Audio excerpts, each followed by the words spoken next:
অধীর রঞ্জন চৌধুরী আরজি কর নিয়ে যে ঘটনাগুলো শাসক দল তৃণমূল ধামাচাপা দিচ্ছে এবং যে রাজনীতিক যারা আসল চোর তাদেরকে কিন্তু গ্রেপ্তার করছেন না কেন, কাকে বাঁচাতে চাইছেন? অধীর চৌধুরী এবার রাজ্যসভায় প্রার্থী হওয়ার চান্স 100%, এমনটাই রাজনৈতিক মহল থেকে এআইসিসি হাইকমান্ড, দিল্লি কংগ্রেস নেতৃত্ব মনে করছেন।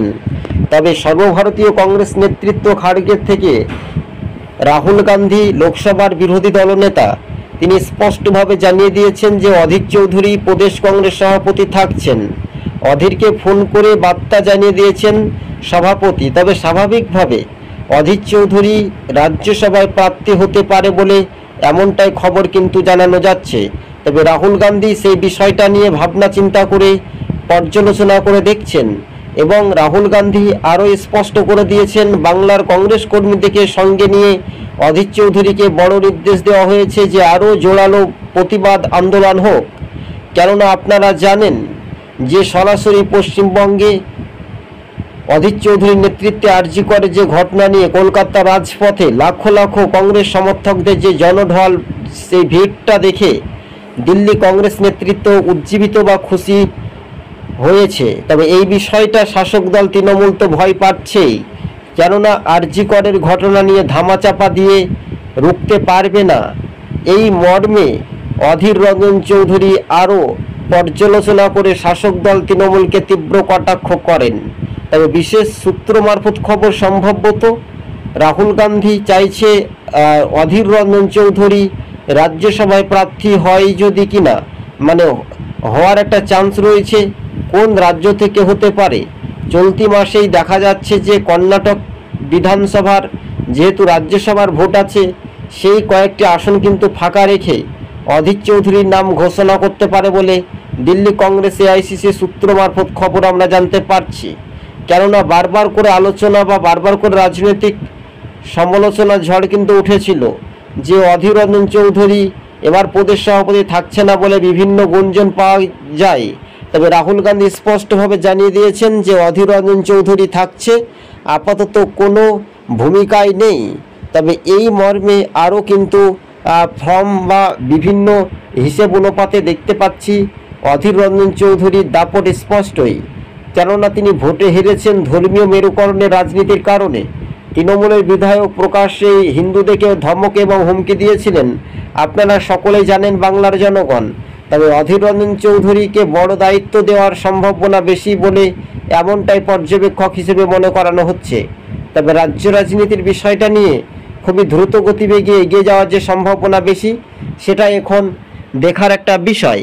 সবুজবঙ্গ নিউজ আমাদের ইউটিউব চ্যানেলটি যদি ভালো লেগে থাকে দর্শক বন্ধুগণ, প্রথম থেকে শেষ পর্যন্ত দেখবেন এবং কেসি ভেনুগোপাল সর্বভারতীয় কংগ্রেস নেতৃত্বর আলোচনা করে দেখছেন, যে পর্যালোচনা করে দেখছেন অধীর রঞ্জন চৌধুরী রাজ্যসভায় প্রার্থী দেওয়া যায় কিনা। অধীর চৌধুরী আরও উজ্জীবিত হতে পারে, কেননা তিনি 5বারকার সাংসদ ছিলেন। এবার কোনো কারণে তিনি ধর্মীয় মেরুকরণের কারণে তিনি ভোটে হেরে যান। অধীর চৌধুরীর সিট দ্বারা কখনোই তিনি বিক্রি করেননি, রাহুল গান্ধী সেটা স্পষ্ট।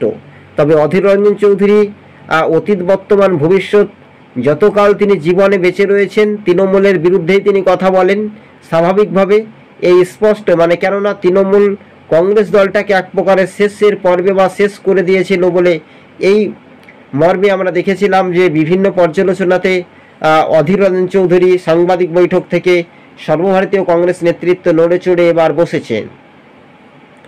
এদিকে শাসক দলের পুলিশ এবং তৃণমূলকে তীব্র কঠোর সমালোচনা করেছেন রাহুল গান্ধী। আরজি কর কাণ্ডের ঘটনা নিয়ে গাফিলতি রয়েছে পুলিশের, গাফিলতি রয়েছে সরকারের।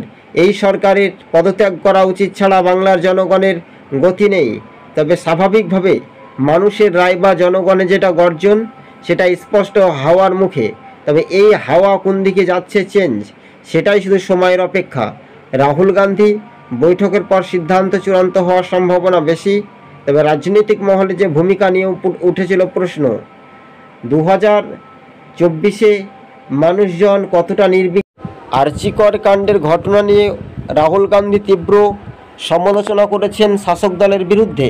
এই রাজ্যের আইন শৃঙ্খলা পরিস্থিতি একেবারে নেই বলাই যেতে পারে। রাহুল গান্ধীর একেবারে সুরেও অধীর রঞ্জন চৌধুরী তো তিনি প্রতিবাদী, তৃণমূলের বিরুদ্ধে কথা বলেন। তো স্বাভাবিকভাবে এটাই আরজিকর কাণ্ডের দোষীদেরকে ধরতে পারে না তৃণমূলের পুলিশ। এই তৃণমূলের পুলিশের বিরুদ্ধেই মানুষ কিন্তু নড়ে চড়ে একেবারে জেগেছে। তাই জেগেছে পাহাড়, তাই জেগেছে মানুষজন।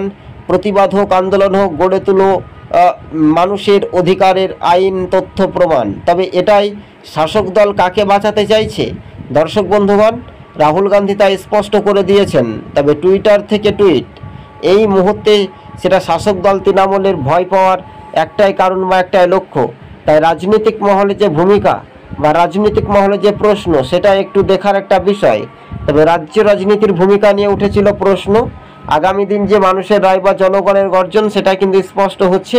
তবে স্পষ্ট ইঙ্গিতপূর্ণ সেটাই কিন্তু আমরা দেখতে পাচ্ছি দর্শক বন্ধুগণ।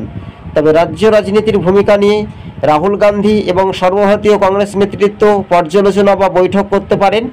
যে রাহুল গান্ধী এবার অধীর চৌধুরীকে চাইছেন যে রাজ্যসভায় প্রার্থী হোক, বা সেই বক্তা অধীরের ওপর প্রচেষ্টা। যেমন অধীর রঞ্জন চৌধুরী নসিপুর, আজিমগঞ্জ, আমি দেখতে পাচ্ছি যে তার নিজ লোকসভা কেন্দ্রের মানুষজনের কতটা উজ্জীবিত। সেই টাকা, অর্থ বরাদ্দ, তার সাংসদের তহবিলের টাকা 2019-এ যে আটকিয়েছিল টাকাগুলো, পুরোপুরি সেটা কাজ চলছে এবং সেটা স্পষ্ট করে। তাই তৃণমূল ধর্মীয় মেরুকরণের রাজনীতির কারণে ভোটে কিন্তু জিতেছে।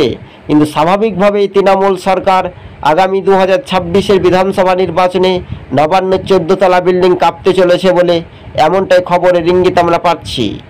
তবে দর্শক বন্ধুগণ, আপনাদেরকে জানিয়ে রাখি, রাজনৈতিক মেরুকরণের শাসক দলের বিরুদ্ধে তীব্র সমালোচনা তো উঠেছেই। এই রাজ্যে তৃণমূল জোর যার মুলুক তার বেশি দিন ক্ষমতা ধরে রাখতে পারবে না। রাহুল গান্ধী থেকে অধীর চৌধুরী তীব্র কঠোর সমালোচনা করেছেন। সেটাই কিন্তু স্পষ্ট হচ্ছে। তবে রাহুল গান্ধী চাইছে অধীর চৌধুরী যদি প্রার্থী হয় কিনা, সেটাও একটা দেখার একটা বিষয়। তবে অধীর চৌধুরী এর আগেই বলেছিলেন যে সভাপতি থেকে তিনি পদত্যাগ করছেন, বা প্রমাণ দিয়ে সর্বভারতীয় কংগ্রেস নেতৃত্বকে জানানোর পর আমরা বলেছিলাম সেটা গ্রহণযোগ্য করবে না সর্বভারতীয় কংগ্রেস নেতৃত্ব। রাহুল গান্ধী ভালো করে জানে যে অধীর রঞ্জন চৌধুরী ছাড়া বাংলায় কংগ্রেস কর্মীদেরকে টিকে থাকায় মুশকিল। এই রাজ্যের শাসক দল যেমন তাই করতে পারে, কিন্তু মানুষের মন বা একেবারে স্পষ্ট, সেটাই কিন্তু ইঞ্চিতে ইঞ্চিতে দেখা যেতে পারে বলে এমনটাই খবরের ইঙ্গিত আমরা পাচ্ছি দর্শক বন্ধুগণ। আপনারা দেখছেন সবুজবঙ্গ নিউজ। এবার রাহুল গান্ধী ফের বাংলার যে সন্ত্রাস, বাংলায় যে আইন শৃঙ্খলা, মা বোনেদের নিরাপত্তা নিয়েও শাসক দল তৃণমূলকে তীব্র কটাক্ষ। রাহুল গান্ধী চাইছে অধীর রঞ্জন চৌধুরী এবার রাজ্যসভায় প্রার্থী হোক। তাই ছলে বলে কৌশল কতটা ছক্কা মারবেন অধীর রঞ্জন চৌধুরী, সেটাই তো সময়ের অপেক্ষা। এই মুহূর্তের আরও একবার জানিয়ে রাখি, অধীরের দাপট স্পষ্ট বাংলা জুড়ে।